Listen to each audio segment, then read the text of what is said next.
महाराज जी, मैं केंद्रीय विद्यालय का एक शिक्षक हूँ। महाराज जी, आप कहना चाह रहे हैं कि महाराज जी काफी बार अभिभावक तुरंत शिक्षक के विरुद्ध शिकायत या कार्रवाई करते हैं। अभिभावक ये कलयुग का प्रभाव है, ये कलयुग का प्रभाव है। ऐसा नहीं करना चाहिए।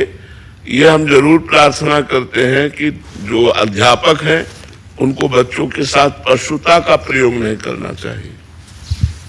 पशुता जैसे निर्दयता पूर्वक जो दंड देना है, ऐसा पाया गया है, ऐसा कई जगह पाया गया है कि जिस तरह से विद्यार्थियों को प्रताड़ित किया गया वो पशुता थी। बकाया वो सब ऐसे नहीं होते, और बिना शासन के कोई भी विद्यार्थी उत्तम विद्यार्थी नहीं बन सकता।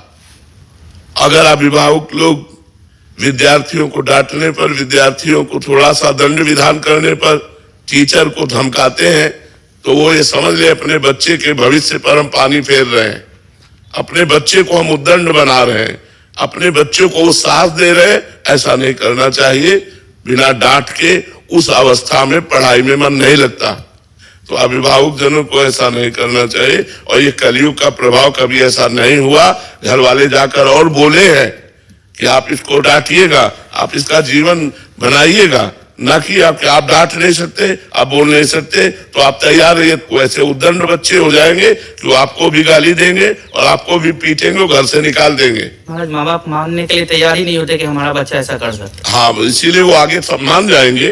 जब उनके साथ व्यवहार होगा वो मान जाएंगे। आजकल के बच्चे कितने उद्दंड होते जा रहे हैं, जबकि विद्या विनयम ददाति, विद्या विनय प्रदान करती है, नम्रता प्रदान करती है। बच्चे उद्दंड होते चले जाते हैं। माता पिता से बच्चे बच्चियां कहते हैं आप अपना देखो, हम सब देख लेंगे। ये क्या है? तो ये वही फल हुआ जो डांटने फटकारने का अवसर आपने नहीं दिया। छोटे से बच्चे को जब डांट फटकार मिलती है।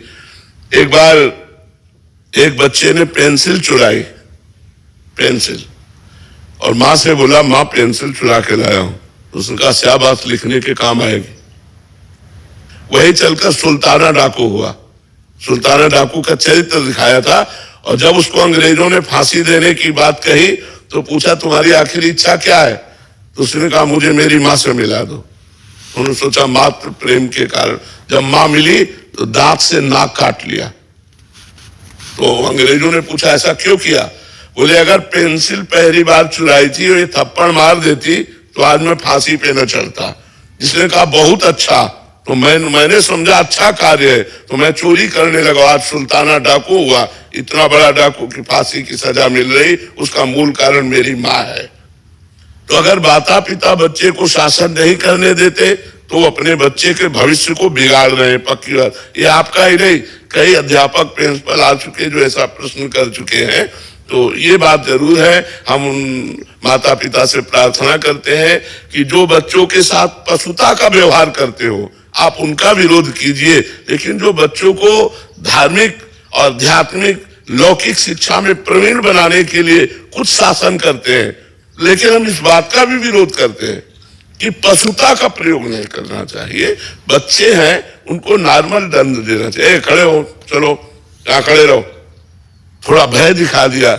अब मार उसको पशु की तरह व्यवहार करना ये ठीक नहीं। कुछ ऐसे होते हैं जो मतलब निर्दयता का, ऐसा नहीं है। बच्चे पढ़ाई में अगर चूक करते हैं तो उनको बहुत मृदु दंड दिया जाता है, कठोर दंड। कोई वो चोर थोड़ी है।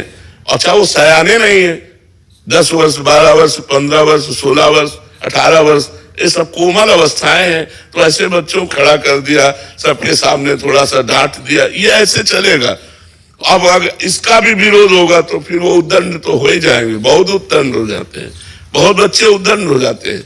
और आज का जो बच्चा उद्दंड है उसका कारण यही, न माता पिता का शासन, न शास्त्र का शासन, न संतों का शासन, न टीचर का शासन।